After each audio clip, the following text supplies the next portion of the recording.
Hello, dear students. Let's continue our chapter Women, Caste and Reform. इसमें हम लोगों ने पढ़ा कि औरतें जो हैं आज से 200 साल पहले उनकी दशा जो है वो बहुत ज़्यादा दयनीय थी, बहुत बुरी हालत थी। उसके साथ साथ कास्ट सिस्टम बहुत था हमारे समाज में। तो इन सब चीज़ों को, इन कुरीतियों को दूर करने के लिए कुछ सोशल रिफॉर्मर्स आए, जैसे राजा राम मोहन राय जी, तो जिन्होंने कि समाज में चेंज लाने के लिए बहुत सारे कदम उठाए। उसके बाद है changing the leaves of window, यानी कि जो विधवा औरतें हैं उनकी ज़िंदगी में चेंज लाएगी। तो जो राजा राम मोहन राय जी हैं, इन्होंने पर्टिकुलरली जो विडोज़ हैं, जो उनको अपनी ज़िंदगी में प्रॉब्लम से फेस करनी पड़ रही थी ना, सबसे पहले उनको चेंज करने की जो है वो उन्होंने बीड़ा उठाया। उस प्रॉब्लम को ख़त्म करने के लिए उन्होंने बीड़ा उठाया। फिर उन्होंने जो सती प्रथा की प्रैक्टिस की जा रही थी, इसके खिलाफ कैंप लगाए। Ram Mohan Roy was well versed in Sanskrit, Persian and several other Indian and European language. ये संस्कृत भी अच्छे से जानते थे, पर्शियन भी अच्छे से जानते थे, और भारतीय और जो दूसरी भाषाएं हैं और जो यूरोपियन लैंग्वेजेस हैं ये उनको भी अच्छी तरह से जानते थे। तो उन्होंने देखा कि ये जो वेस्टर्न जो यूरोपियन लैंग्वेज है उसमें उनके कल्चर को पढ़ा, तो उन्होंने कहा कि कहीं पर भी जो हमारी एंशिएंट टेक्स्ट है या कहीं पर भी जो विधवा है उनको साथ में जलाने का कोई व्याख्यान नहीं किया गया है। By the early 19th century, as you have read in 7th chapter, many British officials had also begun criticizing Indian traditions and customs. ये हमने 7th चैप्टर में पढ़ा कि बहुत सारे जो ब्रिटिशर्स थे ना, उन्होंने इंडियन कल्चर को और यहाँ के जो रीति रिवाज है ना इसके ऊपर बहुत ज़्यादा क्रिटिसाइज़ किया। बहुत मतलब कहा कि ये जो चीज़ें हैं ये अनसिविलाइज्ड हैं। तो ये जो इंडिया के लोग हैं इनको किसी भी चीज़ की जानकारी नहीं है। They were therefore more than willing to listen Ram Mohan, who were reputed to be learned man. In 1829 सतीवास में, क्योंकि वो एक पढ़े लिखे इंसान थे, तो उनकी कोशिशों का रिज़ल्ट ये निकला कि 1829 में ये जो सती प्रथा थी इसके ऊपर बैन लगा दिया गया। फिर इन्होंने ये जो स्ट्रेटजी है इसी को अडॉप्ट करते हुए और बहुत सारे जो सुधार हैं समाज में वो लाए। Whenever they wished to challenge a practice, they seemed harmful.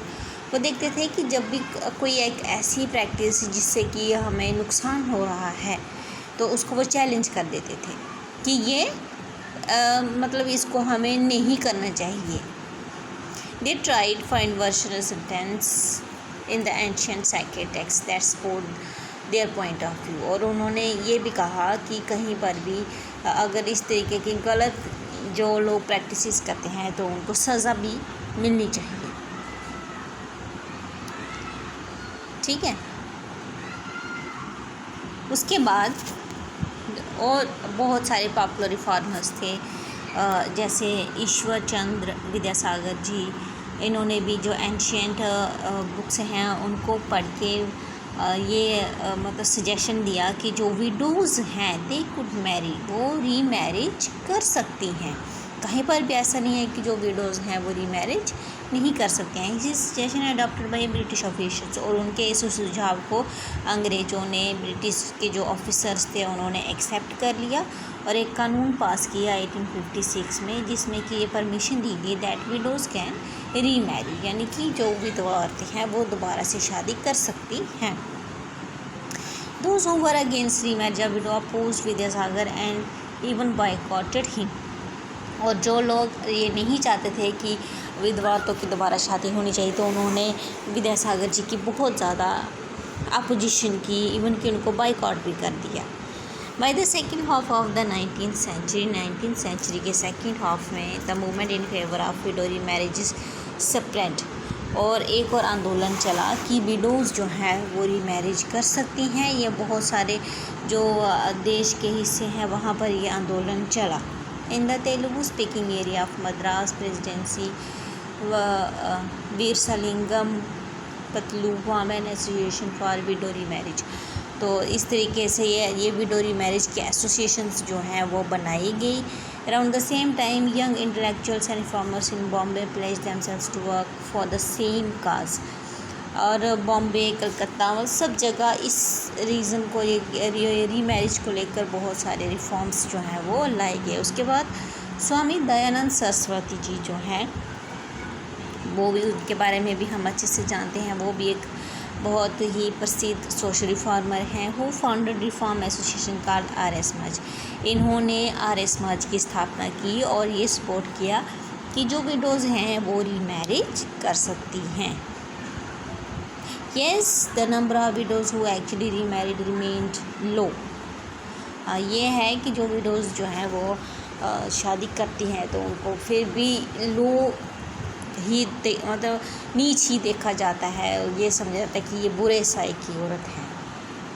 Those who married were not easily accepted in society। और जिनकी शादी हो भी जाती थी तो समाज उन्हें आसानी से अपनाता नहीं था। And conservative group continue to oppose the new law. और जो इस तरीके के रूढ़िवादी लोग थे वो कंटिन्यू इस नए कानून की अपोजिशन कर रहे थे। ठीक है।